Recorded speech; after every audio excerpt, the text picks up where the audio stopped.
What's up, everyone? It is your girl Gel Beauty 7 here, aka Grace Honey, and today we're gonna get into the new Glaminatirix Cosmetics Pretty in Pastels palette. So this is what the packaging looks like on the outside. It just comes in this nice pink pastel box. Since y'all know everybody's crazy about pink right now, but here's what the palette looks like on the inside. I like the tones in it. I love when a pastel palette still gives me darker shades to put on the outer V, because a lot of times I feel like palettes are lacking that, and that's why I don't necessarily fall crazy for the pastel palettes. Still have to dig into other palettes. So I like when pastel palettes give a nice gradient. It's definitely giving the more blend buddy traditional vibes, is what I call it, when the rolls match all the colors in it. But I'm not mad at it. I think it looks nice. Let's get into the palettes we're going to compare to it. So I have the Garden of Juvia's palette. I don't have a whole bunch of pastel palettes because of my skin tone, obviously, but this is what they look like side by side. I think they look nice and could go nicely together with some of the shimmers in here to go along with this one, but we'll have to see about that. Then I have the Sugar Crystals palette from Violet Voss that I feel like might go nice with it as well, because it has some deeper tones that could be transition shades. You could use the pastel one as your original shade, then you can use these shades as the crease shades, and then you can use the darker shades for the outer V shades and mix and match the shimmers in here to get nice eye look. So I'm definitely interested in trying that with this palette. This is one of my favorite pastel palettes, believe it or not, just because it's not a traditional pastel, if you will. And I like when they aren't necessarily traditional pastels. The last one I have to talk about is the Glam Light Ice Cream Dream palette. Now I think I heard they're discontinued with this one. Do not quote me, but this is what it looks like on the inside alongside this one. Again, I feel like this would be a nice one to pair with this one, just because they give you those nice transition shades that go along with these, and shades the airbrush that go along with the pastels that you start off with. So I feel like these would be good. Just keep in mind that this one does oxidize, and that was the thing that I wasn't necessarily crazy about with this palette, which is why I'm not necessarily in love with it as much as other people are. But this is what they look like side by side. So if you need a code, you use my girl Dr. Ash's code. So Dr. Ash and her makeup has a code with Glaminatirix Cosmetics. If you need a code, use code Dr. Ash. I'm pretty sure that's it. It's just Dr. Ash.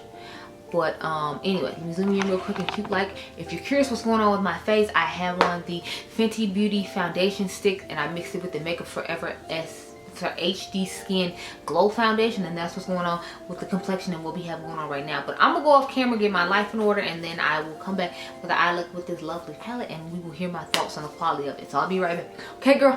Okay.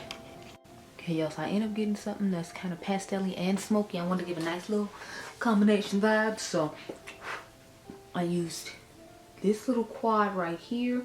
This is our transition shade. Of course, that's the only one we could use. This is toward the back of the eye, this is toward the front of the eye, and this is our inner corner. And I also rub this on the lower lash line, so we'll get to that a little bit later.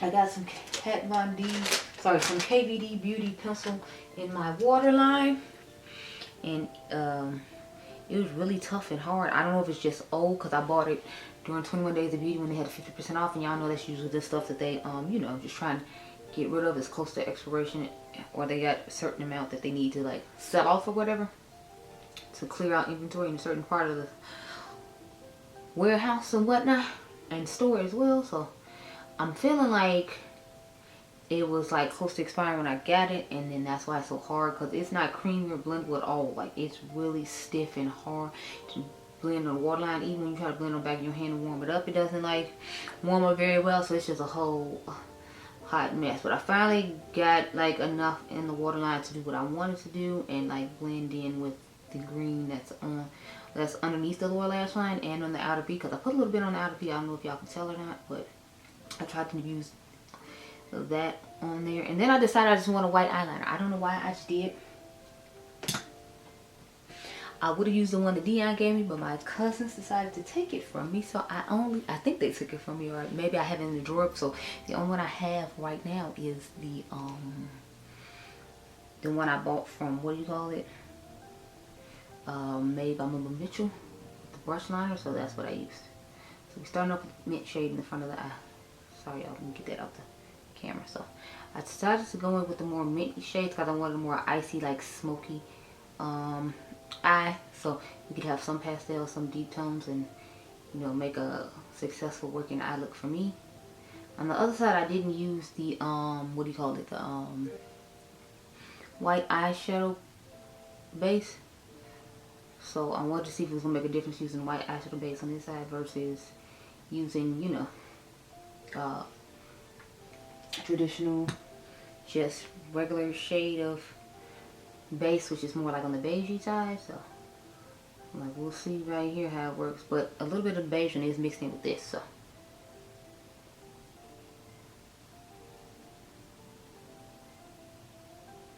I'm really liking the color stories I chose and the color combinations I chose.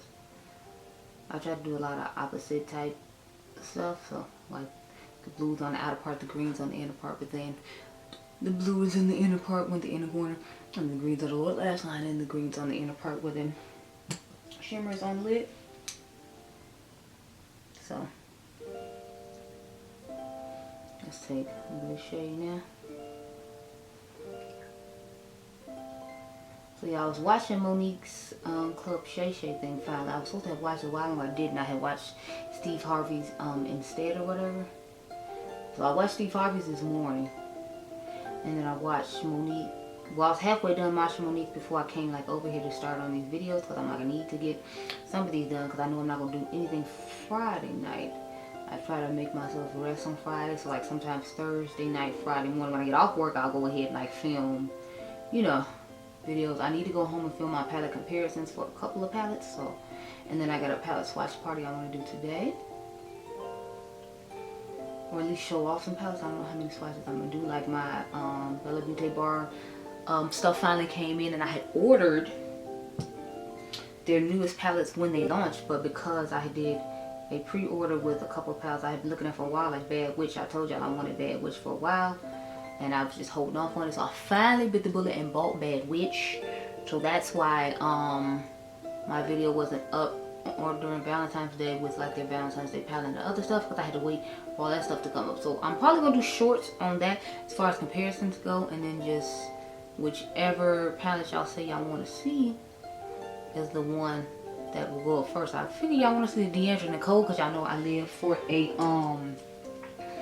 purple palette moment. I am a purple palette connoisseur, so I'm feeling like that is the one that I'm going to gravitate toward the most. But like I said, you all can tell me which one you want to see according to like the shorts I put up. I'm behind on shorts actually, because like I still didn't put up the No Man one, and that one was supposed to go up like yesterday morning, but I hadn't pulled all the palettes out, so that's how it ended up not going up Wednesday like it was supposed to.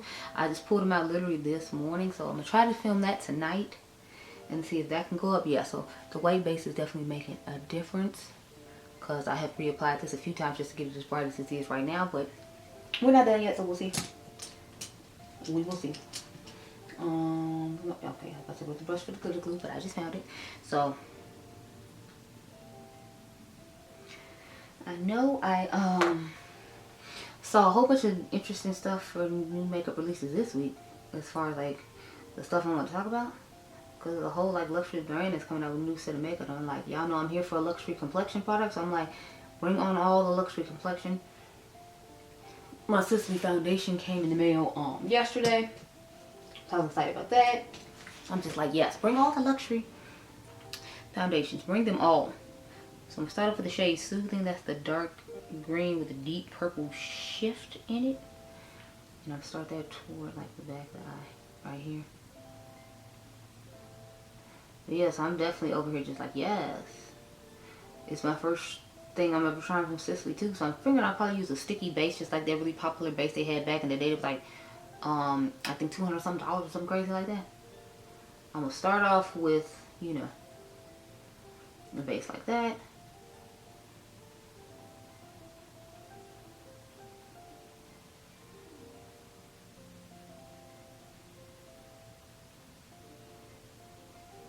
But I'm excited. I'm hoping the shades work, so, because the shades there, now I'm use Soulful.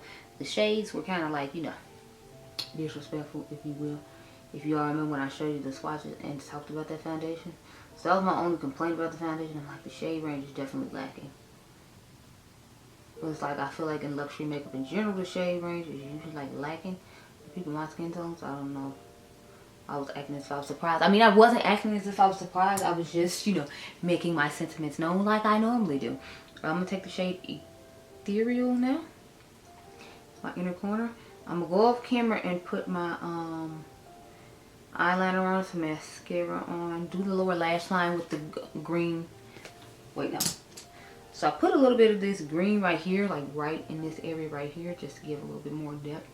And go over the mattes, because y'all know how, over the shimmers to kind of blend everything together, because you know how I like to do. So I like to get a little bit of depth. So let me do that with y'all real quick, and then I will go off camera and, you know, do the part I talked about with the same green being put on the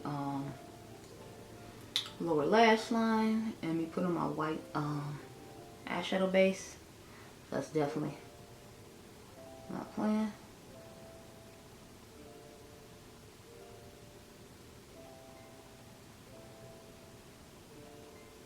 So yeah, that's how I got that kind of greenish deep depth, but still have that blue at the very back of the eye. So like I said, I'm going to go off camera, do all that, and then I'll come back and give you my thoughts and be back. You know, up, so I have to do when I come back, okay? I'll be right back. Y'all, almost forgot to do the outro to this video, child. I went and took my look me and think sexy pictures now that I finished both the eyes up. And then I started on a whole video that I was telling y'all about in this video. But anyway, back to this palette. So I got my Beaute Bar Pastel Garden palette in the mail. I had ordered this in pre-order, and then I ordered Bad Witch in pre-order, and that's why I didn't get the Valentine's Day palette and the Adriangameover palette in time to do the videos on time. But I will still be doing 4 looks, 4 palettes exclusively for Beaute Bar, so you can look for that in the future. But here's what both of these look like, since it's here, I'm here, you're here, we're all here, and I have them to compare. So this is what we're working with, and this is how they look. But on to this palette. So what I like about this palette over other pastel palettes, like I said, I like the fact that it has these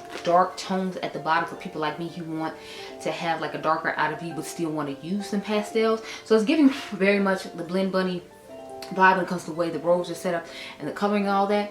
And for people my skin tone, I like pastel palettes more like this, because like I said, I have the dark outer V shade, and then if the pastels oxidize, then I still have, like, you know, a lighter shade to go across. Plus I feel like a couple of these are giving more, like, you know, I guess like deeper versions of neon colors. Like, to me this is more of a deeper neon. I don't know, maybe it's just me. I'm loving this lavender shade. I didn't get to play with the purples today though, because it's like I wanted to do the Adriangameover video and I didn't want to have too much pastels going on. So I was like, too much purple going on, so that's why I didn't dip into that. But I've been loving this. This is like that squishy formula of shimmery matte that they had, shimmer that they have in some palettes that's really squishy and moves around easily. So just bear that in mind. Try to be gentle with it. You don't want, you know, to pick up a whole lot and then you have too much going on. But overall, I like the palette. I like the pigmentation of it. I like the color story of it because of the aforementioned reasons. And if you're interested, I definitely recommend you try it out. If you need a code, my girl Dr. Ash and her makeup has a code. I believe her code is just Dr. Ash, and you can get a discount on this lovely palette. But yeah, those are all the things I had to talk about this palette, and this is the eye look. So I hope you all enjoyed this video. Remember, you all are diamonds. Make sure you subscribe, and I'll catch you guys in the next one. Be blessed, girl. Bye.